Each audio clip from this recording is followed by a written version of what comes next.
Hi, my name's Randy Jones. I recently took a trip to Togo, Africa from August the 15th until August the 31st. I went to Togo. It's located on the west side of Africa, kind of in the elbow.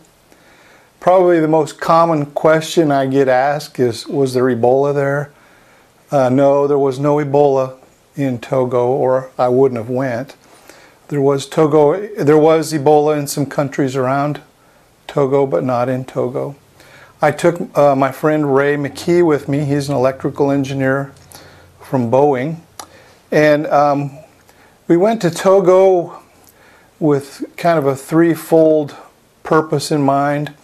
We took a resistivity meter, two resistivity meters over to Togo and trained two teams to use the resistivity meter. It's a meter to locate good locations to drill for water. Water 4 has 5 drilling teams in Togo, and their success rate is about 6 out of 10. And so we think this meter will improve those odds, and they should be able to knock out some good wells. We're hoping every time they drill. Second fold purpose was to take some water filters over there, and we took 5 filters with us, showed a few people how to use those, and then the third objective was to share John 3:16. 2, 8, and 9 was able to put together a French version of John 3:16. So we took that over to Togo, and it was an instant hit. We took 700 tracks over, and we didn't come back with any. We were able to pass all those out. We made contact with a church there that had been praying for something to hand out to kids. They knew that kids there weren't any good kids tracks out there, which is what we found here in America. And so we gave them 400 tracks, and then Ray and I passed out the other 300. One of the most exciting things that I thought that happened on the trip, when we got there, I lost my suitcase. When we got off the airplane, one of my suitcases wasn't there. It was the suitcase that had 600 of the John 3:16 tracks in it.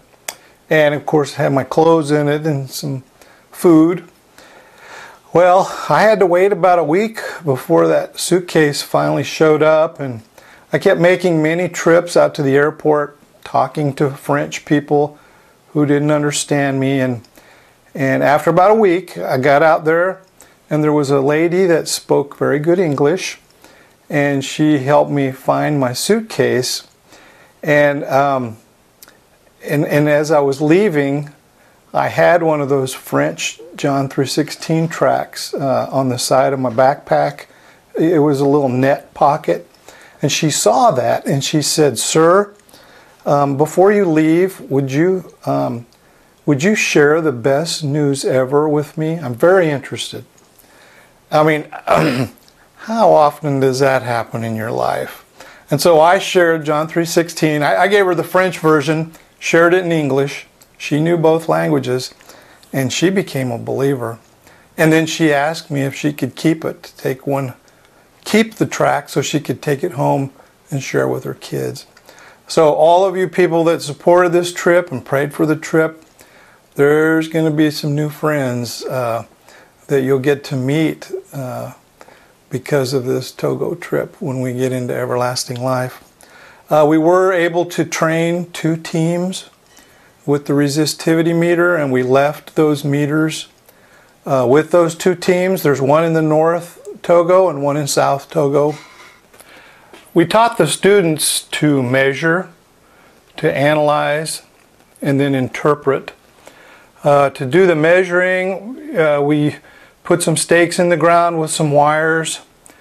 To do the analyzing, we use a computer with Microsoft Excel and do some plotting. And then to do the interpreting, we use a logarithmic graph.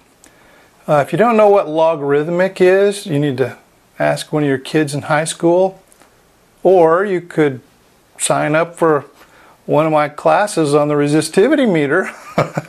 Anyway, we plot out that stuff on a logarithmic graph, and then we teach the students how to analyze that data and to pick a good spot to drill.